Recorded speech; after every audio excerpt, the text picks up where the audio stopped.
El gran problema que existe en estos momentos, señor Lucar, para que la ciudadanía lo entienda, es que eh, el gobierno se resiste a aceptar que el problema hace rato dejó de ser un problema policial. Este es un problema de seguridad nacional. Está ahora en nuestros estudios para conversar sobre lo que está pasando y sobre la creación de este grupo especial y sobre el reclamo. Es decir, ha sido muy lúcido Héctor Vargas, dirigente de parte de los transportistas, una agrupación muy grande, representa más de 5.000 vehículos. Con respecto a este tema del Consejo Nacional de Seguridad Ciudadana, es decir, que esto requiere una respuesta multiinstitucional. Está con nosotros Luis Herrera, él es un especialista en seguridad, ha sido asesor en el Ministerio del Interior, ha participado en la elaboración del famoso Plan Mariano Santos, que no sé dónde lo tienen guardado, por ahí debe andar. Bienvenido. Señor Lucar, buenos días. ¿Qué opinión le merece, Luis, la manera como se está... Primero esto, ¿no?, que está pasando. Es decir, esta explosión de indignación con el paro de los transportistas, que podría ir para peor si no tienen respuestas prontas, ¿no? Sí, claro, este es el punto final de todo un proceso, ¿no? No es que la extorsión recién llega al sector transporte, ¿no? Ya en el 2019 se calculaba que el 40% de las empresas de transporte estaban sujetas a actos de extorsión. Lo que ha pasado es que, se viene incrementando y agravando, y sobre todo la ferocidad en materia de este delito. Y como bien se ha señalado, estamos hablando de que en Lima Metropolitana existen aproximadamente 23.000 buses formales. Y se estima que de cada 1.000 ciudadanos hay 25 vehículos dedicados al transporte, ¿no? Entonces, estamos hablando de un tamaño de mercado ilegal aproximadamente de 6.500 millones de soles que se mueven anualmente en el sector transporte, y de lo cual pues el 1, 2, 3 o 4% está yendo al delito. Ese es el tamaño. Entonces, cuando esto afecta a la economía, porque como se ha indicado, 1.000 soles diarios que pierde un bus, 5.000 buses han dejado de trabajar hoy día. Son 5 millones de soles, 10 millones de soles que dejan de entrar al consumo diario. Entonces, el gran problema que existe en estos momentos, señor Lucar, para que la ciudadanía lo entienda, es que el gobierno se resiste a aceptar que el problema hace rato dejó de ser un problema policial. Este es un problema de seguridad nacional y por tanto hay que enfrentarlo de esa manera. Por ejemplo, yo escucho hablar mucho del tema del Consejo de Estado, pero hay que entender las instituciones como son. El Consejo de Estado no existe, ¿no? Es un entelequia, ¿no?, de los presidentes de los poderes públicos que se reúnen, pero no tiene capacidad legal para imponer. El único sistema que tiene capacidad legal para tomar decisiones e imponer decisiones es el Consejo Nacional de Seguridad y Defensa Nacional, previsto en el artículo 118, numeral 14 de la Constitución, que por mandato constitucional es precedido por la Presidencia de la República. Es ahí donde se tiene que llamar a las autoridades a discutir.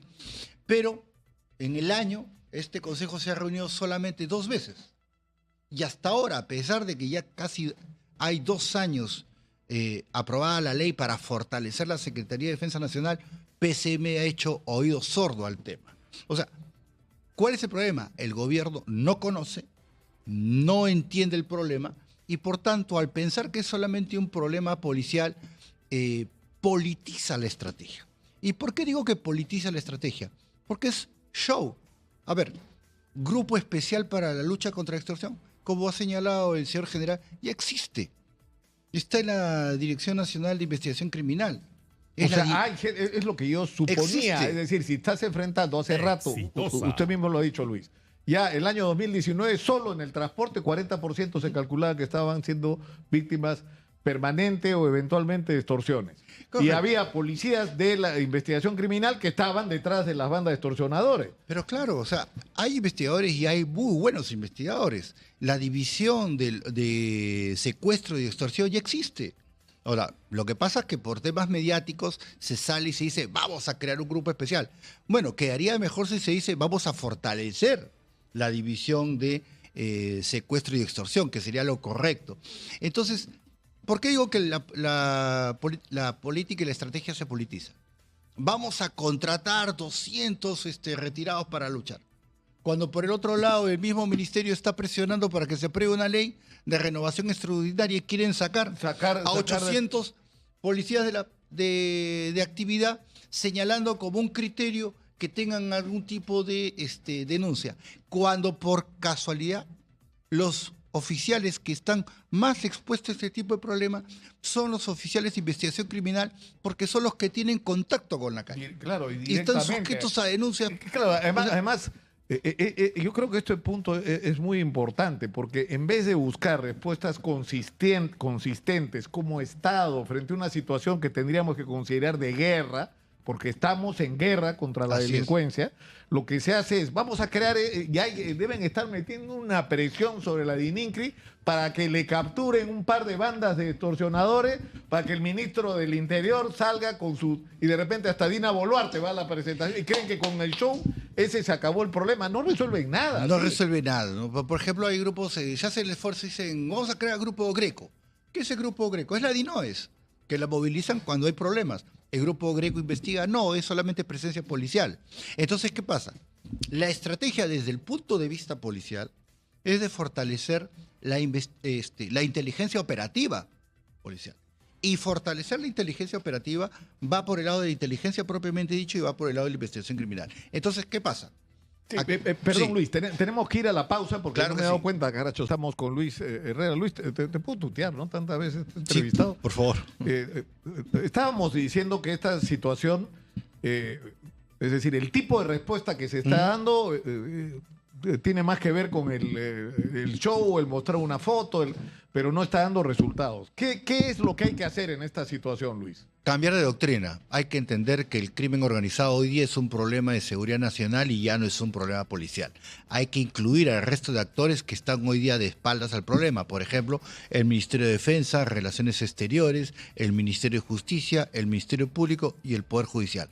Cada uno de ellos para poder hacer las cosas que se tienen que hacer. Identificar, ubicar, capturar, juzgar, encarcelar y expulsar al delincuente. Pero para eso tiene que haber algo principal, liderazgo. Y lo que en este momento no hay liderazgo, no hay capacidad de poder enfocar todo el esfuerzo, tanto de personal, logístico y presupuestal, en este solo enfoque. Lo que tenemos hoy por hoy son esfuerzos dispersos, porque, por ejemplo, en materia de lo que es investigación criminal, la comisaría investiga, la DIPRINC investiga, los grupos especiales se meten en el tema, se crean brigadas especiales de investigación. Entonces, cada uno, hay una dispersión de la investigación, de la inteligencia policial, y entonces eso no va a dar pues efectos, pues. Entonces lo que tiene que haber acá es un enfoque específico para fortalecer la inteligencia policial, que recoja también inteligencia de la Dirección Nacional de Inteligencia para combatir este problema, porque como digo, no es un problema policial, es un problema de seguridad nacional. Y tiene que participar la Fuerza Armada, tiene que participar Relaciones Exteriores, todas estas entidades. Y eso el único que lo puede hacer es el Consejo Nacional de Seguridad y Defensa Nacional, que como digo, este año solamente se ha reunido 2 veces y que hasta ahora PCM, por ejemplo, me pareció lamentable la declaración del ministro cuando dice que le llama la atención por qué salen los transportistas al paro. Pero si los están matando, ¿cómo no van a salir? Pero por supuesto, ¿no? Los están extorsionando. Entonces, y PCM hasta ahora, a pesar que existe la ley, no fortalece la Secretaría de Defensa Nacional. Entonces, estamos desenfocados, el gobierno no está enfocado en el problema real. Está más enfocado, a mi entender, en sobrevivir y llegar hasta julio del 2026, entonces, que realmente resolver el problema inmediato de 34 millones de peruanos, ¿no? Y eso es gravísimo. Claro, porque además lo que llama la atención, que es lo que Héctor Vargas llamaba esta como actitud reactiva, ¿no es cierto? O sea, ocurre un problema, entonces respondes. La gente en San Juan del Lurigancho está agobiada porque matan gente. Es decir, cuando declararon en emergencia, solo en ese fin de semana, en esas 72 horas, murieron 15 personas en San Juan del Lurigancho asesinadas. Entonces, ¿qué haces? Declaras en emergencia San Juan del Lurigancho, pero no es que esto sea parte de una estrategia, ¿no es cierto? No es parte de eso. Y, por ejemplo, en este caso, ¿son los transportistas las únicas víctimas de la extorsión? No. pero los transportistas están organizados y son capaces de hacer lo que están haciendo hoy, decir hasta acá llegamos. Es decir, paramos para que nos escuchen y para que nos den respuesta, pero ¿qué hacen los bodegueros? ¿Qué hacen los dueños de los pequeños negocios? ¿Qué hacen los conductores de peluquerías, de barberías, de ferreterías, de todo tipo de comercio y pequeño negocio que está pagando extorsiones hoy en el Perú? Dos cosas, o paga la extorsión o cierra, ¿no? Ya los datos nos dicen que este año han cerrado 3.000 bodegas. Todo eso pues afecta la economía, o porque obviamente la confianza está destruida y estos paros lo demuestran así. Entonces, ¿qué decir? O sea, mire, yo le he dicho que este set lo hemos conversado. Yo he perdido esperanza de que este gobierno realmente haga algo porque primero veo que no conocen el tema de gestión y segundo no tienen el liderazgo para llevar a cabo ningún tipo de estrategia de fondo, ¿no? Yo realmente esperaría solamente que el Congreso de la República tome algún tipo de medida y que rompa pues este pacto tácito que parece de no decirse uno y el otro, entre el Ejecutivo y el Legislativo, nada. Y por ejemplo, lleve adelante la interpelación del ministro de Interior y ante estos resultados lo censure. Porque un ministro de Interior no puede estar siendo investigado por su propio sector. O sea, más allá de que el tema se tenga que ventilar en los foros judiciales, que es normal porque todos estamos de acuerdo con el principio de que hay que llevar a cabo el principio de inocencia, el tema es político. No, pero claro. El tema es político. El problema es que eso tiene que ver con la toma de decisiones, que es una historia que no es de este gobierno, de Castillo, de antes. Es decir, que tú nombras ministros no en función de sus calidades, sus capacidades para el ejercicio del cargo, sino en función de cualquier otra razón, porque es parte de un grupo que te da votos en el Congreso o porque tienes algún tipo de vinculación política, familiar o hasta de negocios. Pero no, entonces, por ejemplo, ¿por qué está Juan José Santibáñez de ministro del Interior? Porque se ha comprometido con Dina Boluarte que le va a cuidar las espaldas y que le va a sacar de encima a Harvey Colchado. Es decir, no puede ser que en medio de esta crisis de inseguridad se tomen decisiones con ese tipo de criterios. O sea, yo lo lamento porque yo le tenía aprecio a Juan José Santibáñez. Además, él ha estado sentado acá años criticando a otros ministros del Interior por hacer exactamente lo que él está haciendo ahora. ¿No es cierto? Desde el show hasta la politización del manejo de las decisiones sobre las bajas en la Policía Nacional. Entonces, necesitamos otra gente, Luis. Sí, no, estoy completamente de acuerdo. O sea, apellide Santibáñez, apellide como apellide, un ministro del Interior no puede estar sujeto a investigación por su propio sector. Un ministro de Interior no puede agarrar alegremente y decir que va a votar a 1.000 oficiales y va a romper y va a votar la experiencia, que es lo que se quiere.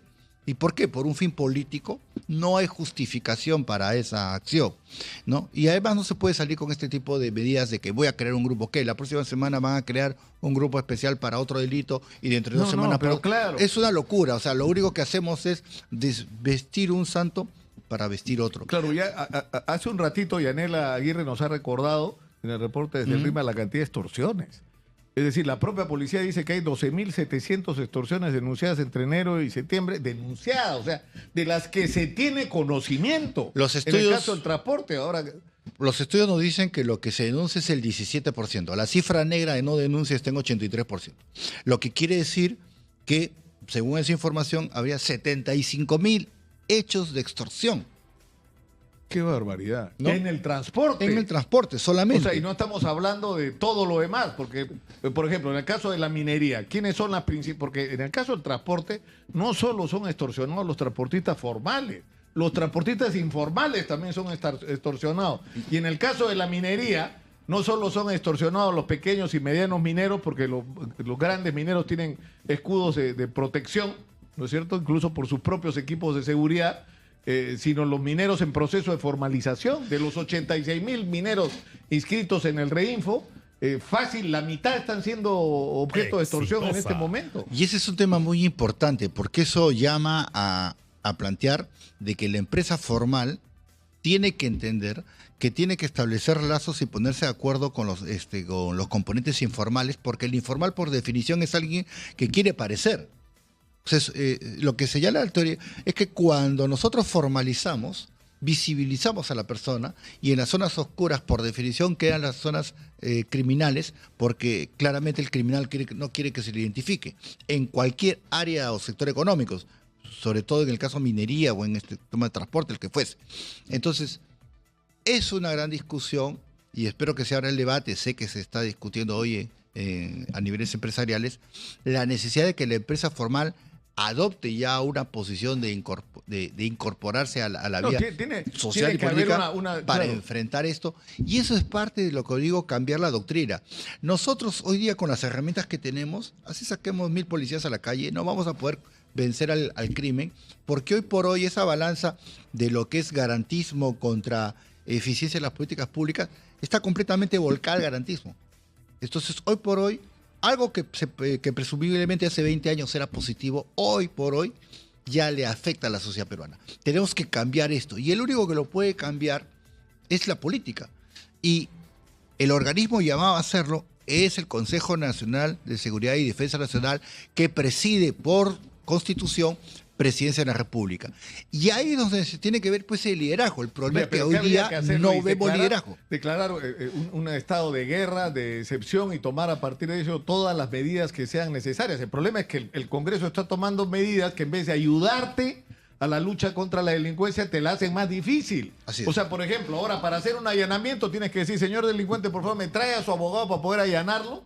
Es una locura lo que han hecho. Hay que protegerse de ellos, Luis. No, pero es que estamos de acuerdo. Ese es el problema político y esperamos que todos... O sea, yo creo que la ciudadanía es inteligente. Todos somos inteligentes, nos damos cuenta, y yo creo que todos los partidos que están en el Congreso van a recibir la factura en la votación del 2026, porque lo que están haciendo hoy día... O sea, no puede ser, por ejemplo, que Alianza por el Progreso, que tiene el mayor problema en Trujillo con respecto al tema de la delincuencia, diga de que no va a apoyar el tema de la interpelación o el tema de la censura, cuando es evidente que estamos deportados.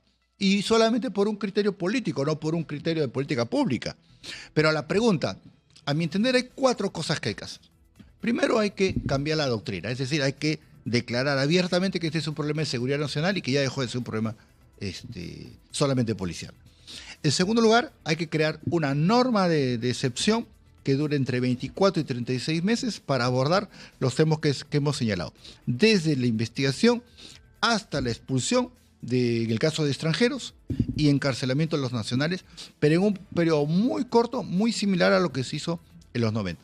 En tercer lugar, tenemos que fortalecer la inteligencia operativa, que incluye inteligencia e investigación criminal, pero eso significa personal. O sea, no podemos estar votando al personal, equipamiento, logística, ¿no? Y finalmente tenemos que esa estrategia focalizarla a un solo objetivo. ¿Y cuál es el solo objetivo? Que todo el andamiaje de la inteligencia nacional y de la inteligencia policial trabaje al unísono para la identificación y captura de las bandas criminales. Esas 4 cosas son las que se tienen que hacer, y eso se tiene que hacer desde el mando supremo, que es, como digo, el Consejo Nacional de Seguridad y Defensa Nacional. Mientras que no hagamos esas cosas de manera integral y conjunta, todo lo que se haga van a ser simplemente pastillas. Exitosa. Y que no van a solucionar el problema. Por supuesto. Por supuesto, y se habla, para terminar, por ejemplo, ¿no?, de la intervención de las Fuerzas Armadas. Las Fuerzas Armadas pueden ser útiles como un soporte, por ejemplo, para recuperar el control, pienso, sí, ¿no?, claro, el control de la calle. O sea, que la gente no tenga miedo de salir a la calle, ¿no? Y para eso hay que hacer todo un sistema de patrullaje, de comunicaciones de vehículos, de que las cámaras estén integradas y no te sirvan solo para ilustrar noticieros después de cómo asaltaron o mataron a alguien, sino te sirva para intervenir en el momento que el hecho está ocurriendo, por ocurrir, si hay un sospechoso. Entonces, sí. Y dentro de eso, en algunas circunstancias o en algunas zonas, la presencia de miembros de las Fuerzas Armadas puede ser disuasiva. Pero por supuesto. Teniendo claro que los policías no están, los militares no están para eso, ¿no? No, pero lo que pasa es que los militares no están para ir a hacer actividad policial. Lo que pasa es que si seguimos viendo el problema como un tema policial, el uso de la Fuerza Armada es completamente aleatorio y simplemente de apoyo, porque obviamente el rol que ellos tienen no es el tema de policial. Pero si vemos el problema como un tema de seguridad nacional, cambia la cosa, ¿no? Entonces, ¿qué pasa? Todos los que Tenemos memoria, por ejemplo, yo estoy en Marina, en el momento, en los 90, a mí me tocó patrullar, por ejemplo, en el área Tiburón, ¿no? Que era la que le tocaba a Marina, que es toda la zona del Callao. Y efectivamente, o sea, era un tema disuasivo. Pero eso es decisión política, pues es lo que no hay hoy día, lo que no hay es liderazgo. Entonces, está muy claro. No se supone que la Fuerza Armada va a ir a hacer algo que no le corresponda. No. Y no solamente en el Perú, en Latinoamérica, todos los estudios dicen, hoy por hoy, el principal problema de los países es la penetración del crimen organizado, porque ya el crimen organizado, y tenemos muestras en varios países, el dinero del delito ha ingresado al tema político. Ese es el gran problema. Luis, tenemos que terminar por hoy. Muchas gracias, gracias por estar con nosotros. Y esta es la discusión que hay que tener. Es decir, ya, por Dios, basta de improvisación, basta de actuar reactivamente o actuar pensando en el espectáculo que vas a armar para impresionar a la gente. Ya de eso tuvimos suficiente. Lo que necesitamos es otra cosa. Lo que necesitamos es que se entienda que estamos en guerra y que necesitamos un comando para enfrentar esta guerra a la altura de las circunstancias, que claramente la gente que está ahí no es.